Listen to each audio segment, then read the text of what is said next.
Hi, I'm Aliana Jenkins, and I'm a sophomore at ASU. When did you begin realizing the importance of living a sustainable lifestyle, and how old were you, and what were the first steps you made?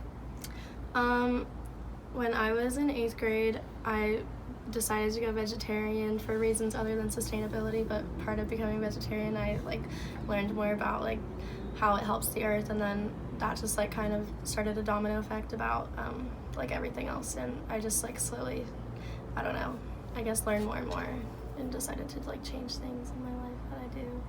When it comes to fashion, vintage clothing is a huge trend right now, especially around the young adult college age population. What do you think are the benefits of that? Do you think vintage and secondhand clothing as a trend is feasible in the long run, or will it disappear like most trends do?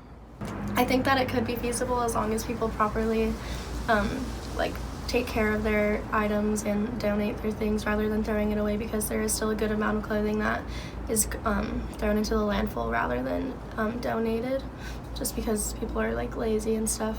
I think that finding ways to repurpose old items or I don't know, keeping things alive is very good for the environment, because we have such a fast fashion mindset that is really detrimental to the environment, and you could easily find things at the thrift store that were passed down from generation to generation that still fits style today, or you could just make it your own style today. You don't have to follow trends, What advice would you give to others that want to help the environment but are worried that a plant-based diet would be too expensive or time-consuming?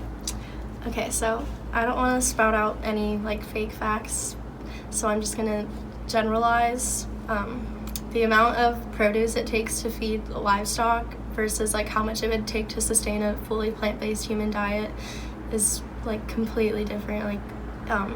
People always argue that we would need more plants to feed humans, but if everyone was vegan and we didn't have to feed livestock, it would be much more sustainable, and we wouldn't have to produce nearly as much food, because it would just go directly to humans.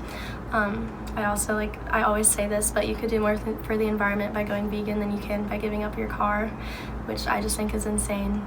Aliana shared some great tips about how to live a sustainable lifestyle in college. By shopping secondhand, going plant-based, or using reusable cups, you too can make a difference.